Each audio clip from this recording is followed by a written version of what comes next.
A manifestação decorreu de forma ordeira, registrou-se apenas um corte de estrada que não estava previsto, mas que não provocou desacatos com a polícia.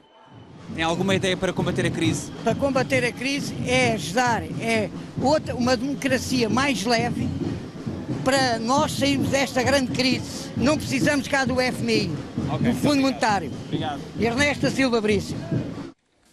Foi uma boa greve, como disse Francisco Louçã. José António. A greve é uma coisa muito extraordinária porque quando há condições objetivas para fazer a greve, não há condições subjetivas. E quando há condições subjetivas, não há condições objetivas. Eu explico isto rapidamente. A greve é um instrumento que os trabalhadores usam, paralisando o trabalho, para reivindicarem alguma coisa, para ganharem poder e serem capazes de influenciar decisões que lhes dizem respeito. O que é que acontece é que, quando se paralisa o trabalho, para aquilo ser muito eficaz, é quando o empregador, o patrão, o dono do capital, o capitalista, está a ter muitos lucros. Quando está a correr tudo muito bem, ele ganha muito dinheiro. Porque aí, ao paralisarmos um dia, uma semana, um mês, vamos fazê-lo perder imenso dinheiro. Mas quando está tudo a correr muito bem, quando ele ganha muito dinheiro, ele está disposto a redistribuir para os seus trabalhadores salários mais elevados, fazer aumentos, dar-lhes mais condições de trabalho e melhores condições de trabalho. Portanto, subjetivamente, as pessoas não têm nenhuma vontade de fazer greve quando tudo corre bem. Esta greve serve para redistribuir fome? Não é um problema de redistribuir fome. Esta greve serve para nos chamar a atenção para uma coisa central, que é o Estado tem 50% do PIB no orçamento, digamos assim. São 80 mil milhões no orçamento. A que é que e como é que distribui e aplica este dinheiro? Todos estamos de acordo com as ineficiências, com os excessos de burocracia, com as incompetências na gestão, com a distribuição feita dentro de clientelas e clientelismo entre empresas que não funcionam, tudo isso. Mas aí não está o essencial. Primeiro, não está o essencial, porque nenhum de nós acredita que isso acabe quando substituir o Primeiro-Ministro, este governo, este partido ou aquele. Desculpe, mas aí está a parte do essencial, que não está. A má gestão que arrasta Portugal para a crise, que é um caso um pouco simétrico ao da Irlanda. A Irlanda teve um problema nos bancos que arrastou o governo. Não é verdade. E em Portugal foi a má gestão que arrastou o sistema todo. Não é verdade, eu vou dizer isto de outra maneira então. Nós temos uma dívida média que é igual à da Europa. A dívida pública do Estado é média igual à da Europa, não é superior. Nós fizemos, se calhar com um erro político, uma coisa, o governo português, fez uma coisa que foi ajudar dois bancos, ajudar, na minha opinião, extinguindo-os, falindo-os, fazendo-os falir ou nacionalizando-os e gastando aí muito dinheiro porque acreditou que aquilo tinha um risco sistémico. Se não se tivessem gasto 4 mil milhões num e se calhar 1.000 milhões no outro, esses 5 mil milhões que ficaram ali por medo do risco sistémico, tinha resolvido. Mas essa gestão é uma gestão privada. 4.600 milhões que na moeda da Assembleia da República atualmente, que é em submarinos, são exatamente 9 submarinos. Com certeza. O que quero dizer é que essa gestão desses bancos não foi feita pelo Estado. Essa gestão desses bancos foi feita por alguém que o geria e que era dono deles. Os principais responsáveis, aliás, são do PSD. Não sei se Pedro quer responder. Eu peço desculpa, quando forem responsáveis, a gente logo chegará lá, mas é preciso que haja um sistema que apure essas responsabilidades, coisa que não temos até agora. Porque já passaram 2 anos e tal, e a verdade é que o Madoff já está preso há muito tempo e ninguém viu ainda averiguação nenhuma relativamente ao resto. Talvez a gente comece a perceber gestão por aí. Um sistema que não funciona. Temos o sistema Manuel Godinho em vez de um sistema Madoff. Sim, isso reflete-se em várias coisas. Vou ajudar o José António, porque ele com certeza esqueceu-se também falar do papel fundamental do regulador, que se portou muito bem na questão do Banco Privado Português e no BPN. Não é? Eu diria que estou totalmente de acordo com o Pedro Vascos Lopes, mas estou ainda, sobretudo, mais preocupado com ele continuar a portar-se da mesma maneira.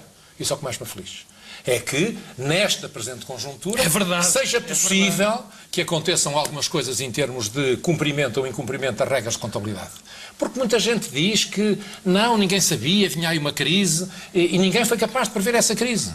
Eu não estou a dizer que as pessoas foram capazes de prever essa crise em sua amplitude, mas havia umas pessoas que sabiam que havia risco e que se prepararam para ela. Por exemplo, há bancos que não tiveram nenhum apoio do Estado, não precisaram de garantias do Estado, apoio do Estado, financiamento do Estado e nada do Estado.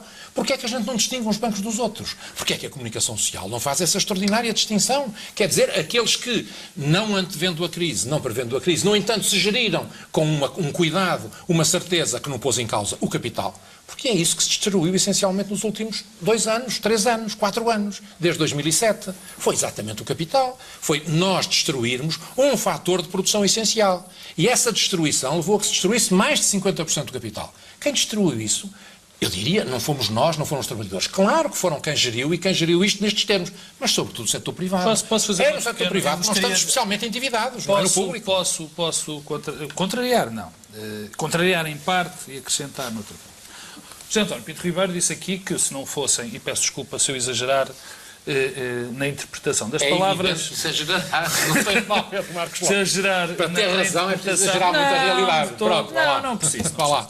Que, enfim, se nós não tivéssemos este problema com o BPN e com o Banco Privado Português... E com muitos bancos. Não estaríamos aqui a atravessar. Não, é verdade. Vale neste momento 60 cêntimos cada ação. É verdade. A questão que se põe é que, para já, começando pelo sistema bancário, Portugal tem, em termos europeus, o sistema bancário que melhor se portou em relação à crise. Incomparavelmente. São bancos que se portaram de uma forma excelente. O próprio governo admite. E, portanto, não é no nosso sistema financeiro que há qualquer tipo de problema em relação à crise. Nós sabemos, e já lá vamos, o problema europeu... Eu peço desculpa só para dizer, só para ir pondo umas bandeirinhas, discordo. Está bem. Há um problema europeu, que já lá vamos, sim, e depois há um problema eminentemente português, e porquê é que nós chegamos a esta situação.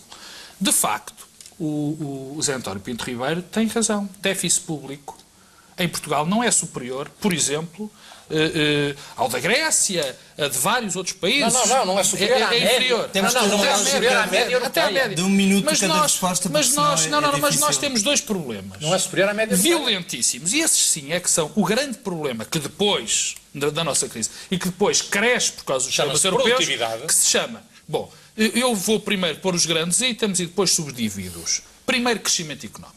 O crescimento económico tem outras coisas dentro da produtividade, não tens o crescimento económico nos últimos 10 anos 2%. Foi absolutamente patético. 2%. Anémico, completo. E quer dizer, e não há nada que compense isto. Todo o nosso modelo de desenvolvimento, todo o desenvolvimento que foi feito neste país, sempre em cima do Estado... Só queria dizer isto relativamente ao crescimento económico, é verdade. Há 2% miserável, pior que nós, só a Itália. É menos é mais, é 2,7%. Não, mas dás-me licença. É só querer dizer isto que é importante. Desculpa lá só para te interromper. Eu pensava que tinha pessoas que discutivam que eram complicadas. Não deixas falar ninguém. Só queria dizer uma coisa que é muito importante. Não é isso, é que menos nós crescemos 2% ao ano. Mas menos de... Não, 2% ao ano não.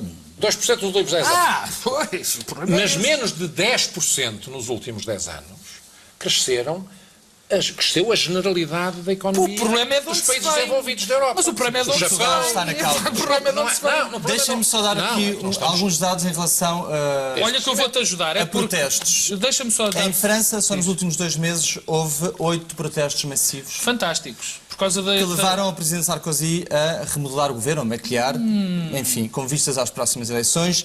No Reino Unido, hoje, houve um protesto, segundo alguns jornais... O Henrique acha que o resultado desta greve, se fosse um grande resultado, era uma remodelação? Não. Foi o que disse. O que eu estou a pôr em causa é o facto de haver protestos na Grécia, protestos em França, protestos no Reino Unido, houve uma grande greve em Espanha com protesto, e em Portugal só agora é que chega o protesto. Em Espanha vai haver outro. Mas há uma coisa muito importante. Mas em 2008 e 2009 fizeram-se imensos protestos. 200 mil professores na rua. Não há tantos professores, António. Há 70 mil professores. Como é que baixaram 200 mil? Há uma questão no crescimento económico que o Zé António tocou e que é importante. Os 2 grandes problemas do nosso desenvolvimento económico, do nosso anémico crescimento económico, chama-se produtividade e falta de capital. E depois há aqui um pequeno detalhe que normalmente se esquece sempre nestas discussões. A despesa pública, a nossa despesa pública, em relação ao PIB, é maior do que a grega e do que a irlandesa. Portanto, isto nós temos razões bem profundas em Portugal. Bem profundas. E por isso mesmo... E porquê é que nós temos esta despesa pública tão elevada? Um dos modos que temos no Usa a Cabeça contra a Crise é precisamente este, que é identificar um tópico de protesto que devemos rejeitar no que tem sido feito até agora. Posso rejeitar já um. O custo do capital